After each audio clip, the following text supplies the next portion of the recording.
My brothers of the sword. I'd rather fight beside you than any army of thousands. Let no man forget how menacing we are. We are lions! Nope. We are language police, fighting bigotry. Hurtful words can suck our turds, cause it's PC for me. We have to support our brother Loki. We have no other choice, because we have to make Elbaf great again. Oh, gone are the days of the true warriors that led their axes and spears and swords into battle, pillaging Viking style, like Thorfinn and Askeladd before them.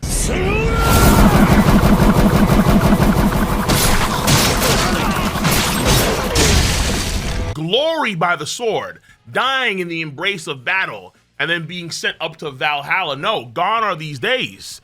And now, Elbaf has gone very progressive. Oh, no! And considering all the buildup, after all that? No.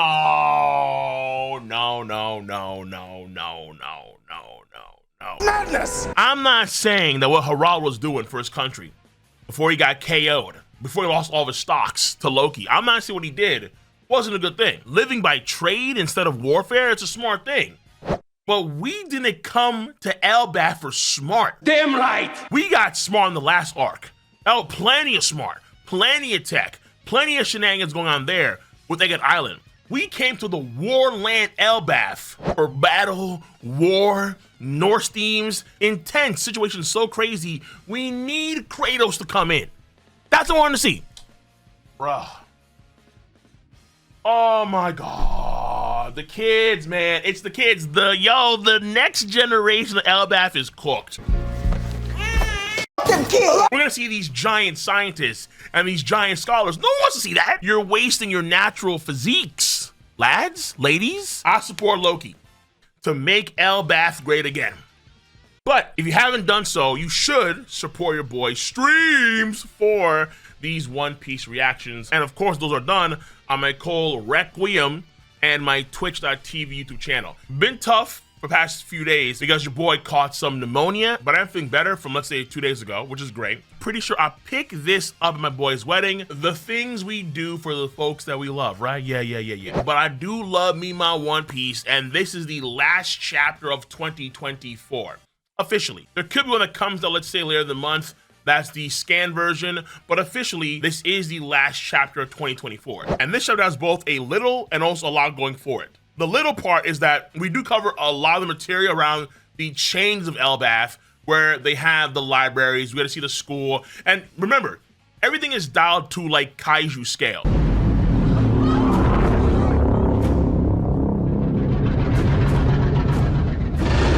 So when we see the owl of Gahul in the library, it's pretty much some sort of tail beast from Naruto. So keep that in mind that when we go around these areas are huge, they're massive. But nonetheless, I'm really appreciating that sort of melding of the architecture in the actual wood itself, of the trees in the area. It looks so damn cool, so damn elvish. And at the same time, the Norse themes are pretty strong. A lot of the combat for Norse themes aren't there yet. We know! I know! You know. There are too many of these nerdy kids, man. There's too many kids that get bullied, bro. Giants are supposed to be the strongest race on the planet. Maintain frame. I don't care if it's been 100 years. We saw Hiruden training 6 years ago in the Big Mom flashback. Maintain frame. Is it a better direction overall? Yes, but it's not what I want to see, man. Damn. I'm here to tell you right now, we don't. ある海賊について話が Now, before I get to like the main topic of this video, like the clear big kahuna subject of this video, where it's like, yeah, here we go, because we need some apologies. You know how long I've been waiting for this? Woo! And obviously that involves what? That involves this right here.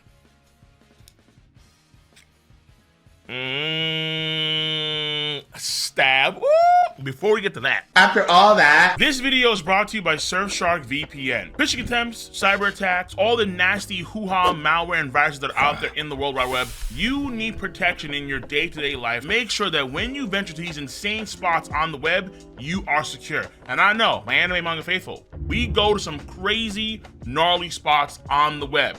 To each their own, but you do need a shield when you venture off into these dangerous parts of the woods, and let Surfshark VPN be that shield. Not only does it have anti-malware, antivirus features, but also it does have IP changing functionalities wherein which wherever you are, no one will know who you are. So Surfshark VPN can clean all that nasty stuff that is going to try and harm your device, and it doesn't matter which device it is. Whether it's Windows, whether it's Macintosh or Linux, whether it's on your desktop, laptop, phone, iPad, you name it, Surfshark VPN has you covered on all your devices, and it's available in so many different countries across the entire world. And one of the things I do absolutely hate is region gating, and I love how Surfshark VPN can circumnavigate region gating with the region change feature. So there are certain shows, animes, movies that I want to check out that, let's say normally I can't on Netflix, on Hulu, you name it.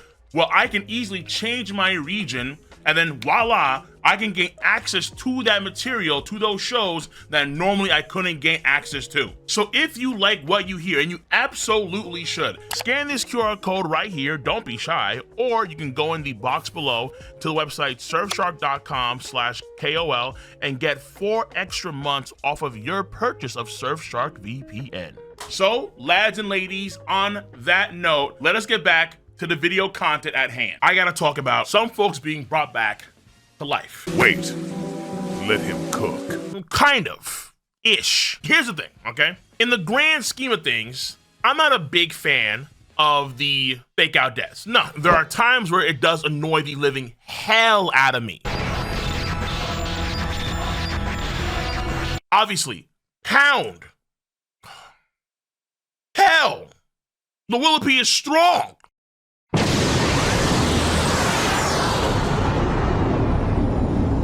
I have issues with the Saul fake out death. I've done videos on that. I said it in my initial video for 1133, and I said it in a recent video talking specifically about the Saul and Robin situation. But I also did say that I do overall enjoy the moment of Saul and Robin's return. Even though it is a fake out death, it's something I still overall enjoy, even though it does, I think, diminish the moments of the past. So there are times where I think that the fake out deaths are net positives. I mean, there are some that I do want to see happen, like, for example,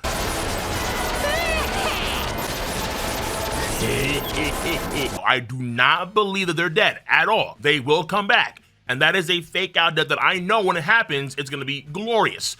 And that will not diminish at all the quality of Wano Country. But there are things where it's like, okay, this one wasn't done well by Oda at all. Even though I love me some Bone-chan, Bone Clay should have gotten nixed, end of story. But Bone Clay, I think, being alive sucks.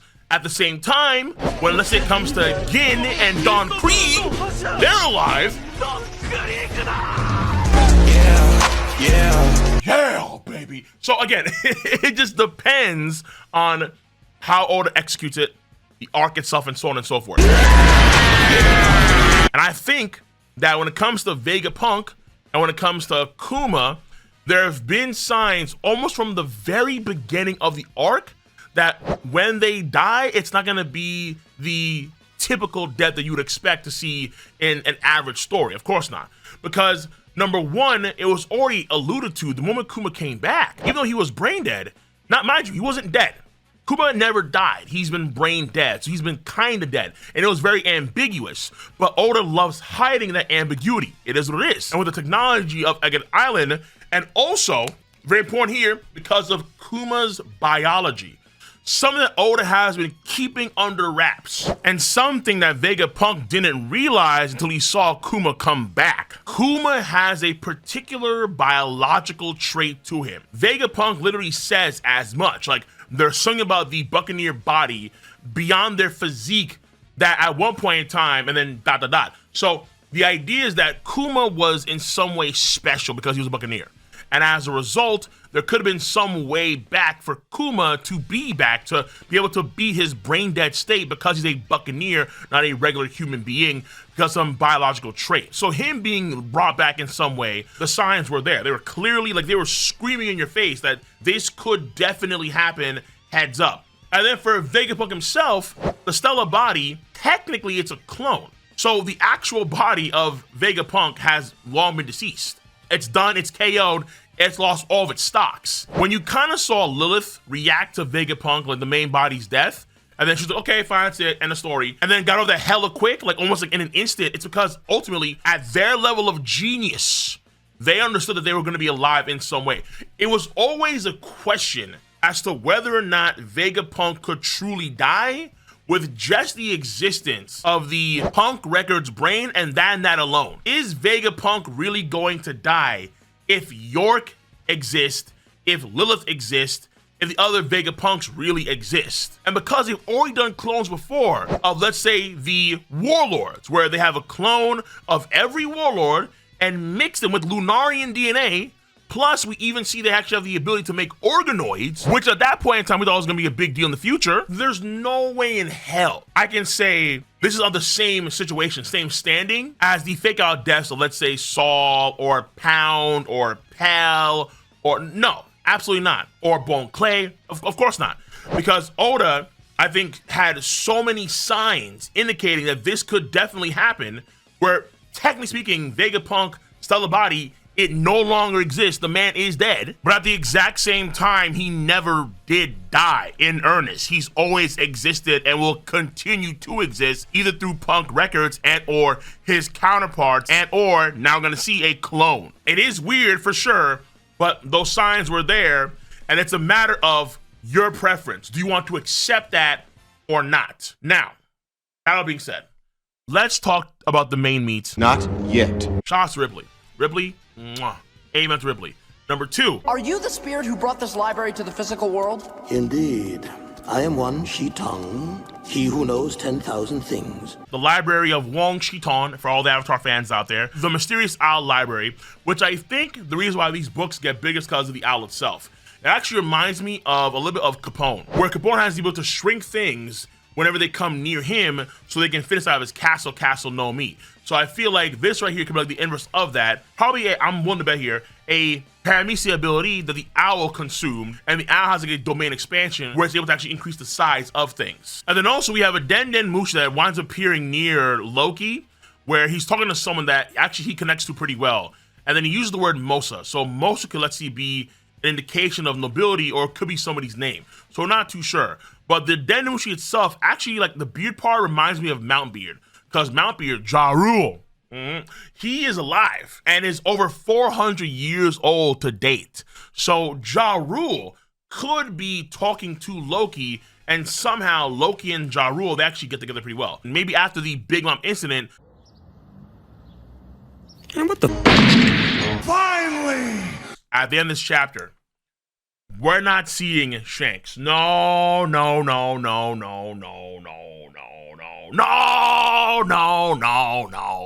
You stupid, silly goose. Of course we're not seeing Shanks. Not at the end of this last chapter. No. Woo! Oh, it makes the heart jump a little bit. I'm seeing a man in cloak and dagger, Sly Cooper and Thief style. Oh,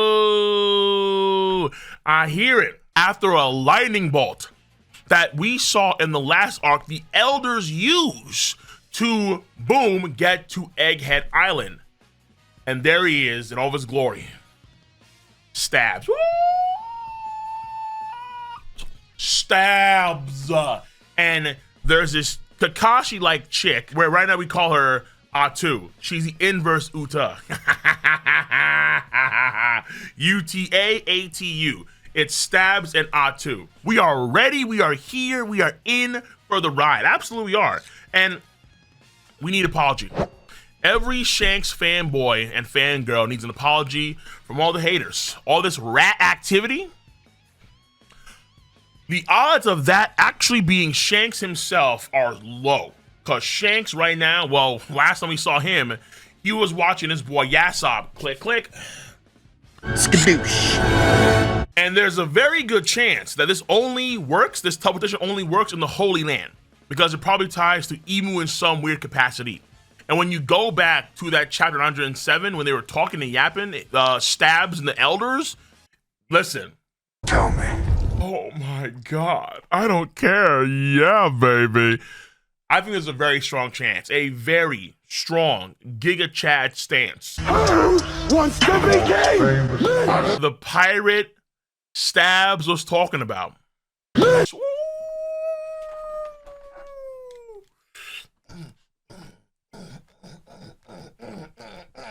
Boy, that escalated quickly. It jumped up a notch. It did, didn't it? You heard me right.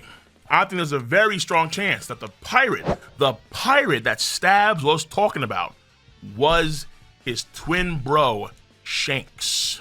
Think about it, right? Why would he talk about Luffy? Gear 5 was not revealed at that point in time in the story, and the elders themselves weren't even aware that the Gum Gum no Mi was the Hito Hito no Mi Mano Nika until at some point in time during Wano Country. Remember, chapter 1037, when you have Zunisha pull up, they're also debating about the existence of the fruit, where they say even to them it's a mystery. So if the elders didn't know about the Nika ability, how on God's green earth would Stabs know? So there's a good chance it's not Luffy. Blackbeard, how, where, for what reason?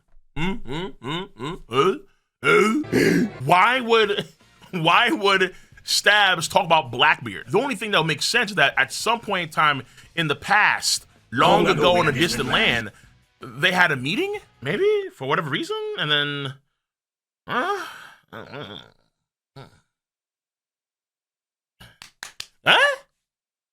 I don't know. This changes everything. Oh yeah, this changes everything. To me, unless like it's a very obscure pirate, let's say it's a Bonnie for whatever reason, maybe it's Loki, but at the same time, Loki, as far as we know, isn't a pirate. Yes, he does have a special bounty, fair enough, but Loki isn't a pirate. What other option makes sense? Well, given his family lineage, history, the teleportation playbook, some folks might get confused. Like, hold on, Oda, you're so dog water. You're so trash. Oda, oh my goodness. Are you telling me that these guys can just instant transmission anywhere they want to across the entire planet? Well, why didn't the elders or Stabs or so on focus up? Listen! What happened during the last arc? We saw Jay Garcia arrive to Egghead Island. Jay Garcia had to be there on the island. That's a very important detail, right? And then Jay Garcia Saturn could make this quote-unquote magical circle and then could summon his other elders to his location. Now, this summoning circle that we see in this chapter does not have a 5 on it at all, so it's not numbered. But the idea is simple. There's an op. There's an operative somewhere on Elbaf that is working in cahoots with the Holy Land and the Holy Knights. That's why Stabs and Atu could pull up on Elbaf. Now, is that a theory? That is a theory. But why the castle specifically? 1. 2 is that, again, given how it worked in the previous arc, just carry it over to this arc. And you have to recall this too. We saw work on the flip side as well, where it deactivated. Remember, after Joy Boy's Hockey Knot, what happened? The elders outside of Jay Garcia Saturn got teleported back to the Holy Land. Marcus Mars was already there, all zest out. Oh yeah, he was already there. All that. Legs crossed and everything. And that's because he was sent packing by Luffy and company in that combo move. So Marcus Mars, in principle, had left the vicinity, left the range of the magical circle's operation functions, and he was forced to teleport back into the Holy Land. And so every elder was forced back to the Holy Land after the Joy Boy Hockey plus the Luffy, Frankie, Bonnie, Sanji combo move, except for who? Jay Garcia Saturn.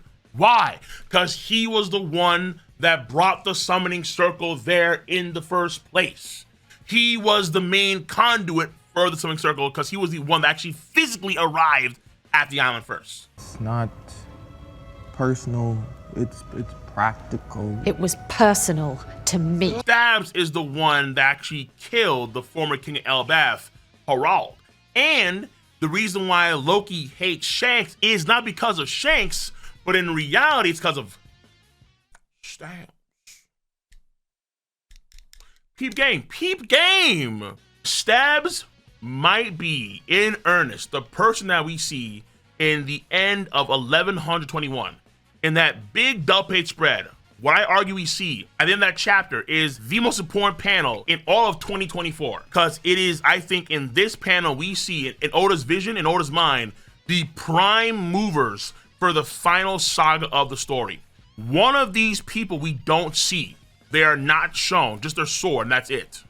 If that stabs, oh my goodness. The Figureland family is about to go through a gauntlet run. They are about to do something incredible in terms of moving the story, in terms of the power scale, in terms of the characterization, character depth. The Figureland family may genuinely run the gauntlet. And there's a very good chance it's all starting off because Garland is now an elder. Stabs, the new commander of the Holy Knights, is moving on the orders of his father, the former commander of the Holy Knights. And trust me, I got so much more to say, but I'm gonna save that for another video after Christmas. Whew. Okay, I'm looking for this. This chapter slaps. I'm giving this an 8.5 or 9 out of 10 in my book. These final parts of a chapter sometimes are a casual chapter above and beyond. And this chapter is no exception to that rule. The end of this chapter is above and beyond. Absolutely. An 8 or 9 out of 10 in my book. So on that note, I'm gonna see you guys later. Everyone, take care, stay safe. Happy holidays, Merry Christmas. Take care of yourself, stay safe, have a nice one. See you. Bye bye.